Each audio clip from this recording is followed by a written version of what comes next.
Hello everyone, welcome to the market trend tracker. मेरा नाम सुभाष है और हर हफ्ते की तरह इस हफ्ते भी हम मार्केट की ट्रेंड एनालिसिस करने के लिए रेडी हैं। तो बिना देरी किए चलिए शुरू करते हैं इस हफ्ते की market trend analysis. General market condition अभी भी बहुत वोलेटाइल बना हुआ है। पिछले हफ्ते 4 दिनों का ट्रेडिंग सेशन हुआ जिसमें से 3 दिन मार्केट गिरा या लगभग नॉन डिसिसिव मोड में रहा। उसका major reason Russia Ukraine war में कुछ न्यू डेवलपमेंट हुए हैं वो, और अडानी वाला केस जो सामने आया लास्ट थर्सडे वो रहा। मार्केट ने फ्राइडे को जबरदस्त तेजी दिखाई और लगभग 1% ज्यादा बंद हुआ ऑन वीकली बेसिस। इसका परिणाम ये हुआ कि निफ्टी ने अपना 200 डे एक्सपोनेंशियल मूविंग एवरेज जो लूज किया था वो वापस से रीगेन कर लिया है। Nifty total market, Nifty 500, mid cap, small cap और माइक्रो कैप सभी ने लगभग सिमिलर पैटर्न दिखाया है और या तो कंसोलिडेट कर रहे हैं या they are just showing a rebound. अगर सेक्टोरल ट्रेंड को देखें तो लगभग सभी सेक्टर ने एक इंप्रूवमेंट दिखाया है अपने परफॉर्मेंसेस में, और बहुत से सेक्टर ऐसे हैं जो अपने 200 डे मूविंग एवरेज के प्राइस के ऊपर बंद हुए। आईटी और डिजिटल ने इसमें लीड किया जो अपने सभी की मूविंग एवरेज जो कि 21 दिन, 50 दिन, 100 दिन और 200 दिन का हम मूविंग एवरेज बात करते हैं उसके ऊपर ही बंद हुए। अभी भी कुछ सेक्टर ऐसे बने हुए हैं जो अपने की मूविंग एवरेज जो कि 200 डे एक्सपोनेंशियल मूविंग एवरेज हम मानते हैं उसके नीचे ही बंद हो रहे हैं, जैसे कि oil and gas, energy, PSU bank etcetera. अगर हम इस हफ्ते की सेक्टोरल एनालिसिस करें तो रियलिटी, ऑटो, आईटी, एफएमसीजी और कंज्यूमर ड्यूरेबल सेक्टर ने सबसे अच्छा परफॉर्म किया।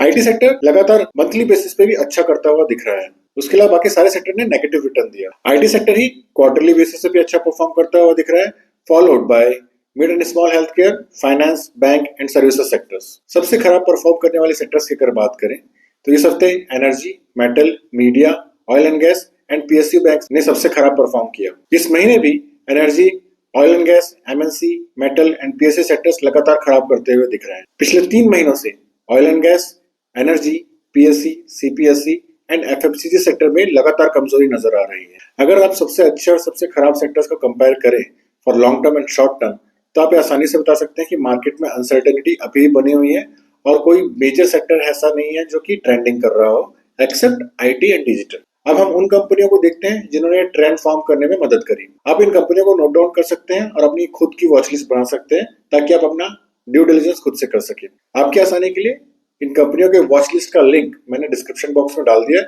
Please check it. जो भी हो, इस गिरते हुए मार्केट में ये कंपनियां अच्छा परफॉर्म कर रही हैं और अपने आप को एक बेहतरीन कैंडिडेट बना रही हैं कि हम इसको और फर्दर एनालिसिस करें। पिछले लगातार 6 से 8 हफ्तों से हम ये बात कर रहे हैं कि एफआईआई लगातार सेल कर रहे हैं और डीआईआई लगातार खरीद रहे हैं। ये ट्रेंड इस हफ्ते भी दिखा जिसमें एफआईआई ने बेचा और डीआईआई ने लगभग जितना एफआईआई ने बेचा था वो वापस से खरीद लिया। इस हफ्ते की मेजर न्यूज और टेक अवेज क्या है हमारे पास, चलिए उसे समझते हैं। डेरिवेटिव सेगमेंट में सेबी ने कुछ नियम लागू किए थे जो कि इस हफ्ते से एप्लीकेबल हो गए।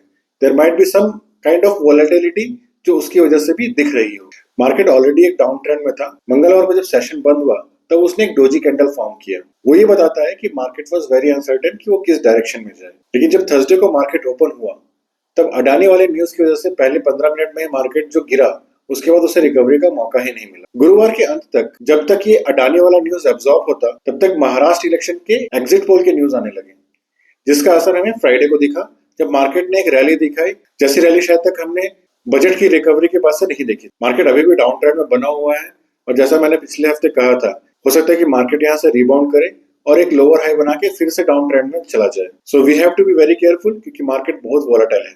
आईटी और डिजिटल सेक्टर इस मार्केट को लीड करते हुए दिख रहे हैं जिसपे रिकवरी है। कुछ स्टॉक जिन्होंने इस हफ्ते बहुत अच्छा परफॉर्म किया और जो ब्रेकआउट के बाद एक एंट्री पॉइंट जैसा कुछ सिग्नल दे रहे हैं हमें। महिंद्रा एंड महिंद्रा, इसमें कुछ हफ्ते पहले एक ब्रेकआउट हुआ था जो कि फेल हो गया था। फिर से इस स्टॉक ने एक ब्रेकआउट दिया है विद सिग्निफिकेंट वॉल्यूम, तो एक अच्छा बेट बन सकता है। लॉरस लैब्स, इसने अपने एक बड़े टाइम फ्रेम में कप एंड हैंडल फॉर्मेशन दिखाया है और साथ ही साथ और एक छोटे टाइम फ्रेम में बेस ऑन बेस फॉर्मेशन के साथ ब्रेकआउट करता हुआ दिख रहा है। Krishna institute of medical sciences ने भी ब्रेकआउट दिया और अपने ऑल टाइम हाई प्राइस में है। HCL टेक्नोलॉजीज ने भी अपने एक स्मॉल बेस से ब्रेकआउट दिया है लास्ट वीक। कुछ स्टॉक ऐसे हैं जिन्होंने बहुत पहले ब्रेकआउट दिया था जो अच्छा कर रहे हैं मार्केट में आज भी, लेकिन वो हमारे बाइंग पॉइंट से बहुत दूर है। चलिए उनको देख लेते हैं। अगर ये स्टॉक आपके पास ऑलरेडी एग्जिस्ट करते हैं तो इन्हें राइड करते रहिए, इसमें से एग्जिट करने की कोई जरूरत नहीं है। वो स्टॉक्स हैं amber enterprises, Paytm, Coforge, Fortis and persistent. तो आज का सेशन हम यही खत्म करते हैं। हर हफ्ते की तरह ये एनालिसिस हम लेकर आते रहेंगे।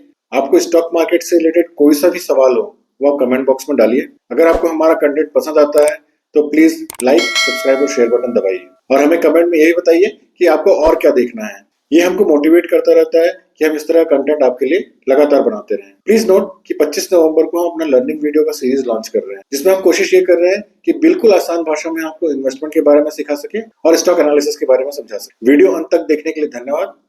सी यू इन नेक्स्ट वीडियो।